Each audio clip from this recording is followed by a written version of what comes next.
Dear viewer, स्वागत है आप सभी का एक बार फिर से आपके अपने चैनल पर। मैं Narendra Kumar, faculty of wisdom academy अरनो से। आज आपके लिए मैं वीडियो का सेकंड पार्ट लेके आया हूँ। जो फर्स्ट पार्ट था उसके अंदर हमने एडवर्टाइजमेंट के बारे में पढ़ा था और आज एडवर्टाइजमेंट का ही हम सेकंड पार्ट है जो आपके लिए लेके आए हैं। फर्स्ट पार्ट में मैंने आपको एडवर्टाइजमेंट का मीनिंग समझाया था कि एडवर्टाइजमेंट क्या होती है। उसके बाद मैंने एडवर्टाइजमेंट लिखने के पर्पस क्या होते हैं और उसको लिखने के लिए आपके लिए कौन से प्रिकॉशंस होती हैं, सावधानियां कौन सी यूज़ करनी है आपने। इसके अलावा हमने लास्ट वीडियो में इसकी 2 टाइप आपको एक्सप्लेन की थी। जो टाइप मैंने आपको बताई थी वो न्यूज़पेपर के बेस पे थी। न्यूज़पेपर के अंदर जो हमारी एडवर्टाइजमेंट आती है वो कितनी तरह की आती है। तो मैंने इसके अंदर आपको 2 टाइप बताई थी। एक तो आपको बताई थी क्लासीफाइड और दूसरी मैंने आपको बताई थी डिस्प्ले। और क्लासीफाइड के अंदर आपको बताया था कि इसके अंदर मोस्टली हम वर्ड्स का यूज़ करते हैं जैसे कि न्यूज़पेपर के अंदर, और डिस्प्ले के अंदर मैंने आपको बताया था कि इसके अंदर आप पिक्चर्स का यूज़ करोगे। तो क्लासीफाइड के आगे मैंने आपको कुछ टाइप भी बताई थी, जैसे कि आपने कोई प्लॉट सेल करना है, आपको कोई पोस्ट आपके ऑफिस में वैकेंट है वो उसको फिल करना है, या आपने खुद किसी पोस्ट के लिए अप्लाई करना है, या आपको रूम रेंट पे देना है। तो ऐसी बहुत टाइप मैंने आपको लास्ट वीडियो में बताई थी। जिस व्यूवर्स ने उसको नहीं देखा तो आप मेरे चैनल पर जाकर देख सकते हैं। तो आज की वीडियो के अंदर हमारा जो टॉपिक रहेगा वो क्लासीफाइड एडवर्टाइजमेंट की जो अलग अलग टाइप्स है उनको लिखना कैसे है, उसके लिए कौन से की पॉइंट्स हैं, उसके लिए आज हम इस वीडियो के अंदर चर्चा करेंगे।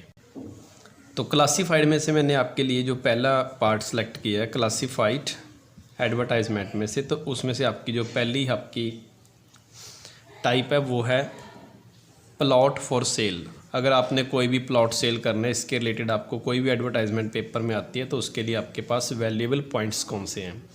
तो जब भी आपने कोई प्लॉट सेल करना है, सबसे पहले आप उसके अंदर मेंशन करोगे कि उस प्लॉट का साइज़ क्या है। ठीक है, तो साइज़ आप लिख सकते हो जैसे 22 फीट बाई 180, 220 बाई 180। ठीक है, जैसे भी आपकी इच्छा है 50 बाई 50 लिख सकते हो, 50 बाई 90 लिख सकते हो।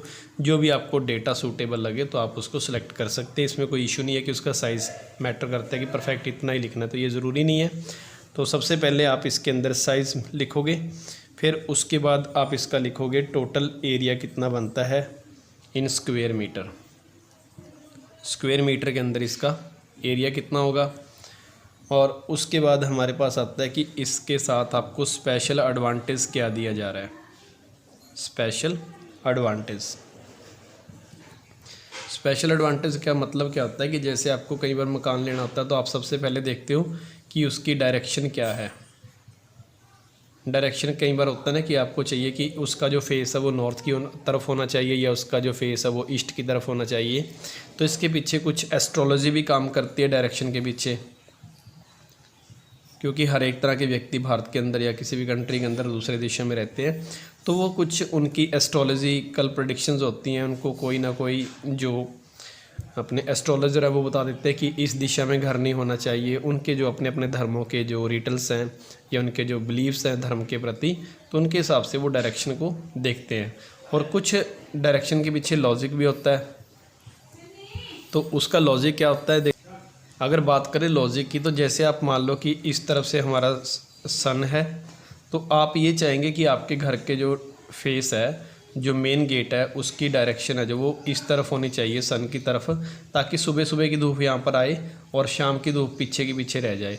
अगर आपके घर का फेस सपोज करो कि इस साइड है, तो आपको पता है कि 11 या 12 बजे के बाद जो सन की रेज़ है वो डायरेक्टली सारा दिन आपके घर के ऊपर पड़ेंगी। तो इसके पीछे कुछ साइंटिफिक लॉजिक भी है और कुछ एस्ट्रोलॉजिकल लॉजिक भी है, और इसी के बेस पे हम घर की डायरेक्शन को पहले चेक करते हैं, और ये हमारे लिए एक स्पेशल एडवांटेज होता है। तो इसके पीछे दोनों रीज़न हो सकते हैं, एस्ट्रोलॉजी भी हो सकती है और कोई लॉजिक भी हो सकता है कि मेरे को इस डायरेक्शन वाला या इस फेस वाला ही घर चाहिए।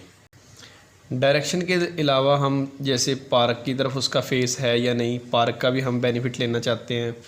अच्छा, पार्क के अलावा आप एक चीज़ का बेनिफिट इसके अंदर और भी ले सकते हैं, वो आपका होता है कि उसके घर के सामने जो रोड है वो कितना चौड़ा है। अगर भीड़ी गली में घर होगा तो उसके लिए आप प्रेफर नहीं करोगे, आप चाहोगे कि मेरे घर के अंदर गाड़ी है जो प्रॉपर अंदर एंट्री करनी चाहिए, तो रोड कितना वाइड आपके घर के सामने, ये सब चीज़ें हम इसमें स्पेशल एडवांटेज में मैसेज हम लिखेंगे।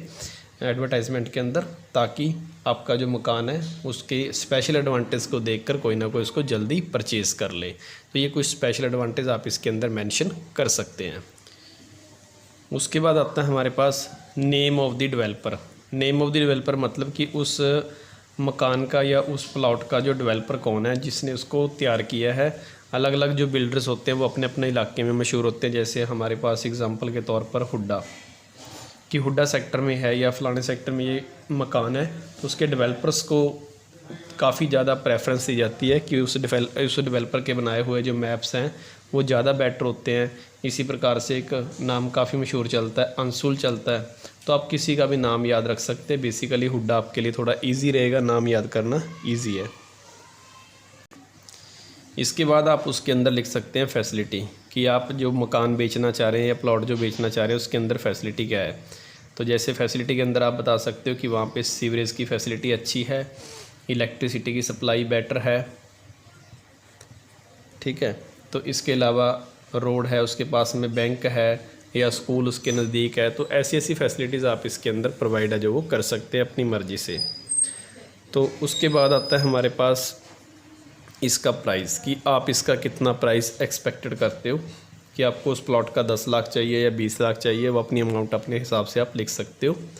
और उसके बाद आता है आपको लास्ट में लिखना होता है कि आप इसकी कॉन्टैक्ट की डिटेल दें, कि आपको अगर कोई आपका प्लॉट एडवर्टाइजमेंट देखकर ख़रीदना चाहता है तो आपको कॉन्टैक्ट कैसे करेगा। तो उसके लिए आपका कॉन्टैक्ट का डिटेल होना बहुत ज़रूरी है। इसके बिना एडवर्टाइजमेंट अधूरी मानी जाती है। प्राइस एक्सपेक्टेड और कॉन्टैक्ट डिटेल, ये आपके लिए दो ज़्यादा इंपॉर्टेंट होते हैं। तो अब आपकी मैं इसको एग्जांपल को एक हेडिंग के साथ एक्सप्लेन करता हूँ कि उसको आप लिखोगे कैसे। तो सबसे पहले हम लिखेंगे साइज़। तो आप लिखोगे जैसे ये 200 स्क्वायर यार्ड, 200 स्क्वायर यार्ड 200 गज का एक प्लॉट है रेजिडेंटल। रेजिडेंटल मतलब रिहाइश के लिए, कि आप उसको रहने के लिए लेना चाहते हैं तो आपको प्लॉट वो मिल जाएगा रेजिडेंटल प्लॉट। उसके बाद आप इसकी डायरेक्शन लिख दिए, तो हम डायरेक्शन लिख देंगे नॉर्थ फेसिंग। और आगे आप उसके एडवांटेज में लिख सकते हैं कि उसका जो रोड कितना चौड़ा है, ऑन 24 मीटर वाइड रोड, कि उसके जो रोड है जो सामने वाला वो 24 मीटर चौड़ा है, ठीक है। तो इसके अलावा आप लिख सकते हो एंड गेटेड कम्युनिटी, कि उस सेक्टर के अंदर जो ये प्लॉट है उसका बाहर एक मेन गेट लगा हुआ है कम्युनिटी का, जिसके अंदर स्पेशल एक गार्ड रखा हुआ है कि आपके घर के अंदर स्पेशल जितनी भी कॉलोनी के अंदर घर है तो उसके बाहर एक कम्युनिटी गेट है, और कम्युनिटी गेट रात को बंद हो जाता है ताकि घर के अंदर आप सेफ़ रहो। तो ऐसी फैसिलिटी भी आप इसके अंदर लिख सकते हैं। और आगे उसकी लोकेशन बता दीजिए, जैसे मान लो कि सुशांत सिटी, और आप आगे उसका शहर का नाम लिख दीजिए। जैसे एग्जांपल के तौर पे हमने करनाल लिख दिया कि उसकी लोकेशन सुशांत सिटी के अंदर है, करनाल के अंदर, मतलब आपने घर की लोकेशन बतानी है। और आगे इसको डेवलप किसने किया है, डेवलप्ड बाय दी, जैसे मैंने आपको पहले बताया था कि आप उसके अंदर डेवलपर का नाम लिख दीजिए। जैसे हमने हुड्डा लिख दिया कि हुड्डा ने उसको डेवलप किया है। अब इसके बाद हम लिखते हैं कि उसके अंदर फैसिलिटीज़ क्या क्या है। यहाँ पे लिख के हम लिखेंगे, पहले एक ये बात और लिख लें, इज़ फॉर सेल, कि ये सेल के लिए मौजूद है। और उसके बाद आप इसकी फैसिलिटी लिख सकते हो कि इसके आसपास पार्क है, एक स्कूल है, मार्केट भी नज़दीक है। इसके अलावा क्लब लिख सकते हो आप, स्विमिंग पूल की फैसिलिटी लिख सकते हो। तो ये सारी फैसिलिटी आप यहाँ पे मेंशन कर सकते हो। क्लीन लाइनेस ने लिखना तो आप क्लीन लाइनेस भी लिख सकते हो।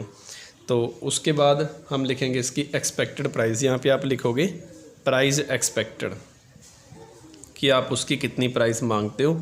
तो आप इसमें अपनी मर्ज़ी से 20 लाख 25 लाख जितनी आप लिखना चाहो तो आप उसके ऊपर लिख सकते हो। और प्राइस के बाद आप वहाँ पे लिखेंगे आपका कॉन्टैक्ट नंबर। पहले आपका नाम लिख दीजिए, कॉन्टैक्ट आपका नाम सपोज़ करो कुछ भी लिख दो, आप SK गुप्ता लिख दिया।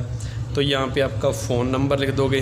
तो फ़ोन नंबर आप अपनी मर्ज़ी से कुछ भी लिखना चाहे तो आप अपना फ़ोन नंबर है जो वो लिख सकते हैं। तो इस प्रकार से आपने जो एडवर्टाइजमेंट है उसको बाद में एक बॉक्स के अंदर ऐसे बंद कर देना है। तो आप इसके अंदर एक बॉक्स बना लीजिएगा सीधा डायरेक्टली। तो इस प्रकार से आप इसका बॉक्स बना के इस एडवर्टाइजमेंट को कंप्लीट कर सकते हो। तो ये मैंने आपको एक एग्जांपल दी है जब आपने कोई प्लॉट है जो वो सेल करना है। उसके बाद हम एक एग्जांपल लेते हैं कि मान लो कि आपने कार सेल करनी है, कार फॉर सेल। तो कार फॉर सेल के लिए आपके जो वैल्यूएबल पॉइंट्स हैं, तो हमने कार सेल करने के लिए सबसे पहले आपको कार का जो ब्रांड है वो बताना पड़ेगा कि आप कौन सी कंपनी की कार बेच रहे हैं। जैसे कि हमारे पास एग्जांपल है कि आप होंडा की बेचना चाह रहे हैं या टाटा की बेचना चाह रहे हैं या ह्यूंडई की, आप किसी भी गाड़ी का नाम है जब उसके अंदर लिख सकते हैं। उसके बाद आप लिखोगे कि उसका मॉडल कौन सा है, मॉडल 2015 है या 2016 है, जो भी आपका है। उसके बाद ईयर ऑफ मैन्युफैक्चरिंग कि ये किस ईयर के अंदर मैन्युफैक्चर हुई है, मैन्युफैक्चरिंग का ईयर मेंशन करेंगे। इसके बाद आप इसका कलर मेंशन कर सकते हैं, क्योंकि लोग कलर से भी अट्रैक्टिव होते हैं कि उसको ब्लैक कलर की कार चाहिए या रेड कलर की चाहिए या फिर उसको वाइट कलर जो सूटेबल है। उसके बाद कार की कंडीशंस के बारे में बता सकते हैं। कंडीशन के अंदर आप क्या लिख सकते हैं कि उसका जो टायर्स हैं वो कितना टाइम पहले आपने डलवाए थे। कार की हालात बता सकते हैं कि इसके अंदर उसकी टायर्स की कंडीशन कितनी बची हुई है, तो उसको ड्राइव कौन करता है, वन हैंडेड है या आपने उसको लेडीज़ ड्राइव करती है या जेंट्स ड्राइव करता है। तो ऐसी चीज़ें आप इसके अंदर मोस्टली मेंशन कर सकते हैं। इसके बाद आप इसकी माइलेज लिखोगे कि इसकी जो माइलेज है वो क्या है। माइलेज का मतलब होता है कि 1 लीटर के अंदर वो कितना एवरेज आपको जो चला के देती है, वो डिस्टेंस कितना कवर करती है, तो उसको हम माइलेज बेसिकली बोलते हैं। जैसे 22 की माइलेज है या 18 की माइलेज है या 16 की माइलेज है। उसके बाद आप कंडीशंस ऑफ टायर वगैरह, उसके अंदर एसी की फैसिलिटी है या नहीं है, इसको हम उसमें बेसिकली लिख सकते हैं कि एसेसरी उसके साथ क्या क्या है। उसके अंदर वाईफाई फैसिलिटी है, एसी है, या इसके अलावा आप इसके अंदर लिख सकते हो सीट्स कवर एक्स्ट्रा एडिशनल है या नहीं, सीट कवर्स के अलावा एयर बैग की फैसिलिटी है या नहीं है, ठीक है, बैटरी कितना टाइम पहले आपने रखवाई थी। ये सारी चीज़ें आप इसके अंदर मेंशन कर सकते हैं। फिर उसके बाद इसकी ऑनरशिप, मालिक कैसा है, उसका आप लिख सकते हो कि वो पेशे से डॉक्टर है या वो लेडीज़ चलाती है उस गाड़ी को। तो ऐसी चीज़ें भी आप इसके अंदर मेंशन कर सकते हैं कि वो किसी वकील ने बेचनी है कि मतलब वकील चलाता है। तो इन चीज़ों का भी इम्पैक्ट बढ़ता है इस चीज़ के साथ, ओनरशिप के साथ। उसके बाद किलोमीटर्स रन कि वो गाड़ी कितने किलोमीटर चली हुई है, तो आप इसके अंदर ये चीज़ भी मेंशन कर सकते हैं। और लास्ट में आप प्राइस कितना एक्सपेक्ट करते हैं और जो कॉन्टैक्ट की डिटेल है ये आपको लिखनी ही पड़ेगी। ये बहुत इंपॉर्टेंट है लास्ट वाला आपके लिए। तो ऐसी चीज़ों के साथ आप एक एडवर्टाइजमेंट को, कार को लिख सकते हो। अब इसी एडवर्टाइजमेंट को हम एक एग्जाम्पल के साथ लिखेंगे। तो सबसे पहले ऊपर लिखेंगे हम कार फॉर सेल, और यहाँ से ये भी बात ध्यान रखनी है कि जो ऊपर वाला टाइटल है वो आप हमेशा कैपिटल लेटर्स में ही लिखेंगे, ठीक है। ये वाला आपका जो टाइटल है वो कैपिटल लेटर में होगा। उसके बाद इसको बॉक्स में बंद कर देंगे। तो सबसे पहले हमने लिखा था कि ब्रांड कौन सा है, तो हम यहाँ पे ब्रांड लिखेंगे। ब्रांड के साथ साथ आप इसका कलर साथ के साथ मेंशन करना चाहे तो पहले भी कर सकते हैं। एक पर्ल वाइट होंडा सिटी, एक पर्ल वाइट होंडा सिटी जो कार है, मॉडल लिख देंगे 2015 में बनी हुई है वो। और उसके बाद वो पेट्रोल पर है या डीजल पर है, तो आप ये भी मेंशन कर सकते हैं कि वो पेट्रोल पर है। उसके बाद वो कितनी चली हुई है, डन बाय ओनली 20,000 किलोमीटर की, वो लगभग 20,000 किलोमीटर चली हुई है। और उसको कौन चलाता है, आप ये चीज़ मेंशन कर सकते हैं, लेडी ड्राइवर्स की, इसको लेडीज़ ने ही अभी तक ड्राइव किया है, ठीक है। इसके अलावा फैसिलिटीज़ लिख सकते हो। फैसिलिटीज़ में आप लिख सकते हो फुली एसी कि इसके अंदर fully air conditioner, air bag, ठीक है, न्यू टायर्स।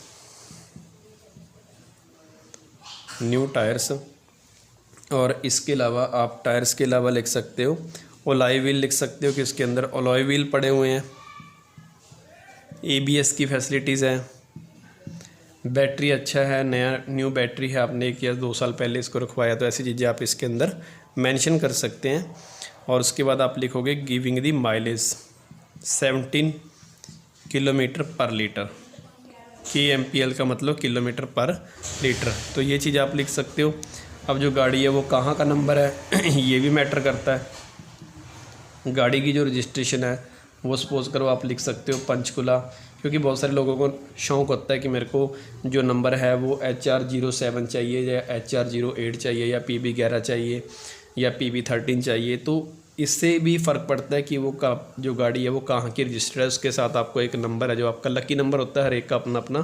किसी को कुछ नंबर अच्छा लगता है तो उसके हिसाब से वो चंडीगढ़ का नंबर लेना चाहता है, कोई गुड़गांव का नंबर लेना चाहता है। तो ये चीज़ें भी ज़रूरी होती हैं। तो उसके बाद आप लिखोगे इसकी एक्सपेक्टेड प्राइस की, इसकी प्राइस क्या है। तो आप इसकी प्राइस है जो मोस्टली 5 लाख 3 लाख जो भी आप लिखना चाहते हो तो आप यहाँ से लिख सकते हो। आगे उसके कॉन्टैक्ट किससे करना है बेचने के लिए, ठीक है, जैसे R राजेश वगैरह जो भी आप लिखना चाहे, मोहन शर्मा, कुछ भी लिख सकते हो। और यहाँ पे आप उसका अपना फ़ोन नंबर लिखोगे। फ़ोन नंबर आप अपनी मर्ज़ी से कुछ भी लिखना चाहे तो आप इसके अंदर लिख सकते हो। तो इस प्रकार से हम क्लासिफाइड जो एडवर्टाइजमेंट है उसको लिख सकते हैं। ऐसी बहुत सारी एग्जांपल्स हैं, आपको ये मुश्किल नहीं लगा होगा। सिर्फ आपको यहाँ से वैल्यूएबल पॉइंट्स है वो कलेक्ट करने हैं और उसी के हिसाब से आपने इस क्लासिफाइड जो एडवर्टाइजमेंट है उसको मॉडिफाइड कर देना है। अब इसके बाद हम एक एग्ज़ाम्पल ले लेते हैं टू लेट की। टू लेट मतलब कि आपने अपना कोई भी जो हाउस है वो रेंट पे देना है या कोई रूम रेंट पे देना है। तो उसके लिए आपके वैल्यूएबल पॉइंट्स कौन से होंगे। तो सबसे पहले आपके पास आएगा डिटेल ऑफ द अकोमोडेशंस, कि आप उसके अंदर कौन सी अकोमोडेशन दे रहे हैं, कि उसके अंदर रूम कितने हैं, डाइनिंग रूम है या पार्क, उसके अंदर कार पार्किंग की फैसिलिटी है या उसके अंदर किचन कैसा है, जॉइंट वॉशरूम्स हैं या नहीं है। तो ये सारी अकोमोडेशंस की डिटेल आपने सबसे पहले लिखनी है। उसके बाद आप लिखना चाहें तो बाथरूम के ऐसी टाइप्स के हैं, वो अटैच्ड हैं या सेपरेट हैं, तो ये चीज़ें भी आप इसके अंदर मेंशन कर सकते हो। फिर आपका जो हाउस है या जो आपने रेंट पे रूम देना है उसकी लोकेशन कहाँ पर है, और उसके बाद उसका फ्लोर है जो ग्राउंड फ्लोर पे है या वो फर्स्ट फ्लोर पे है या सेकंड फ्लोर पे है। तो ये चीज़ें आप इसके अंदर मेंशन कर सकते हैं। इसके अलावा आप क्या क्या फैसिलिटीज़ प्रोवाइड कर रहे हो, तो आप उसको पावर सप्लाई मिलेगी या वाटर फैसिलिटी मिलेगी या नहीं मिलेगी। तो ये चीज़ें आप बता सकते हो कि आपके जो रेंट पे आपने रूम देना है तो उसके अंदर गीज़र की फैसिलिटी, हॉट वाटर की फैसिलिटी है या नहीं है, ये चीज़ें मेंशन कर सकते हो, ठीक है। तो इसके अलावा आप टाइप ऑफ कंस्ट्रक्शन लिख सकते हो कि उसकी कंस्ट्रक्शन किस टाइप की है, तो ये बात भी आप इसके अंदर लिख सकते हो। प्रेफरेंस किसको करना चाहता है, प्रेफरेंस का ये भी पॉइंट आपके लिए इम्पोर्टेंट बन जाता है कि वो जॉइंट फैमिली को देना चाहता है या सिंगल फैमिली को देना चाहता है या सिंगल पर्सन को देना चाहता है या गर्ल्स को वो प्रेफर करता है या बॉयज़ को प्रेफर करता है। तो ये चीज़ें भी इम्पॉर्टेंट हो जाती हैं। उसके अलावा आप लास्ट में लिखोगे कि आपको उसका रेंट कितना एक्सपेक्ट करते हो, कि हमें कितना रेंट इसका चाहिए, और लास्ट में आपने सेम वही लिखना है कि आपने उसकी कॉन्टैक्ट जो डिटेल है वो मेंशन करनी है। तो इस प्रकार से आपके लिए ये की पॉइंट्स रहेंगे। जैसे भी देखा जाए तो ये कोई मुश्किल बात नहीं है आपके लिए। सबसे ईजी काम यही होता है कि आपने कोई भी अपना मकान रेंट पे देना है तो उसमें क्या क्या लिख सकते हैं। आप अपने घर की डिटेल बताओगे, उसकी लोकेशन के बारे में बताओगे, ग्राउंड फ्लोर पे फर्स्ट फ्लोर पे आप क्या क्या फैसिलिटी दे रहे हो, कंस्ट्रक्शन कैसी हुई है, किसको प्रेफर करोगे, लेडीज़ को या जेंट्स को, और रेंट, और लास्ट में कॉन्टैक्ट की डिटेल। तो हम यहाँ से एक एग्ज़ाम्पल ले लेते हैं, ठीक है। तो हमने यहाँ से एग्ज़ाम्पल ले ली, जैसे A1A2BHK फ्लैट, एक फ्लैट है तो उसको आपने नाम दे देना, कुछ भी नाम आप अपनी मर्ज़ी से दे सकते हैं। और मोस्टली ग्राउंड फ्लोर के जो हम ज़्यादा ख़रीदते हैं ग्राउंड फ्लोर पे है, आप इसको फर्स्ट फ्लोर पे भी लिख सकते हो। आगे हमने इसकी लिखनी है लोकेशन। अब मान लो कि लोकेशन दे दी सेक्टर 10 हुड्डा, ठीक है। आगे आप किसी भी शहर का नाम दे दीजिए, जैसे कुरुक्षेत्र लिखना है कुरुक्षेत्र लिख दिए, कैथल लिखना है कैथल लिख दिए, तो ये आपकी इच्छा होती है, ठीक है। अब इसके अंदर फैसिलिटी ऐड कर देंगे विद टू बेडरूम्स, इसके अंदर 2 बेडरूम्स हैं, डाइनिंग हॉल है, और वॉशरूम्स के बारे में लिख सकते हैं कि आप उसके अंदर अटैच्ड बाथरूम्स हैं, ठीक है। कार पार्किंग स्पेस भी है, जहाँ पर आप अपनी कार है जो वो अंदर खड़ा सकते हैं, वो स्पेस भी अवेलेबल है। उसके बाद separate entry with lift facility, कि उसके अंदर लिफ्ट की फैसिलिटी भी है। अगर आप लिफ्ट से जाना चाहते हैं फर्स्ट फ्लोर पे या सेकंड फ्लोर पे तो उसके लिए सेपरेट फैसिलिटी है कि आपको बार बार दरवाज़ा नहीं खोलना पड़ेगा, अपने वो एंट्री दूसरे गेट से कर सकते हैं, ठीक है। और आगे आप लिख सकते हो कि इसके अंदर वाटर की सप्लाई है जो 24/7 है, वाटर सप्लाई एक्सेट्रा, ठीक है। तो ये चीज़ें आप इसको लिख सकते हो। और आप प्रेफर किसको करते हो, सपोज करो आप इसके अंदर लिख सकते हो कि स्मॉल फैमिली इज़ प्रेफर्ड, या आप लिख सकते हो कि ओनली सिंगल पर्सन प्रेफर्ड, कि आप सिंगल पर्सन को प्रेफर करते हो, या ओनली गर्ल्स को प्रेफर करते हो, ठीक है। तो उसके बाद हम इसका लिखेंगे रेंट 8,000 या 5,000, आप जो भी लिखना चाहें पर मंथ। और उसके बाद हम अपनी कॉन्टैक्ट लिख देंगे, आपका कॉन्टैक्ट नंबर जो भी आप यहाँ पे लिखना चाहें तो आप उसका कॉन्टैक्ट नंबर लिख सकते हैं। तो इस प्रकार से आप क्लासिफाइड एडवर्टाइजमेंट की मैंने आपको 3 एग्जांपल्स करवा दी हैं। तो इस प्रकार से हम बाकी एग्जांपल्स को भी बहुत इजीली लिख सकते हैं। सिर्फ आपके लिए इंपॉर्टेंट बात यह है कि आपको की पॉइंट्स है जो वो पता होने चाहिए, और इसको बाद इसके अंदर हम इसको बॉक्स के अंदर फिट कर देंगे। तो ये था आपका क्लासिफाइड जो एडवर्टाइजमेंट का टॉपिक। इसके बाद मैं नेक्स्ट टाइम आपको जो डिस्प्ले एडवर्टाइजमेंट है उसका टॉपिक है जो वो बहुत जल्दी आपके लिए लेके आऊँगा। तब तक के लिए आप इसको प्रैक्टिस कीजिए, आप जितना भी हो सके इसको 1-2 बार लिख के देखिए, तो आपको ये बड़ा इजी लगेगा। और ये बिल्कुल आपके लिए एक तरह से इजी रिकवरिंग मार्क्स टॉपिक है, आप इसमें से अच्छे मार्क्स है जो वो क्लियर कर सकते हैं। Thanks for watching.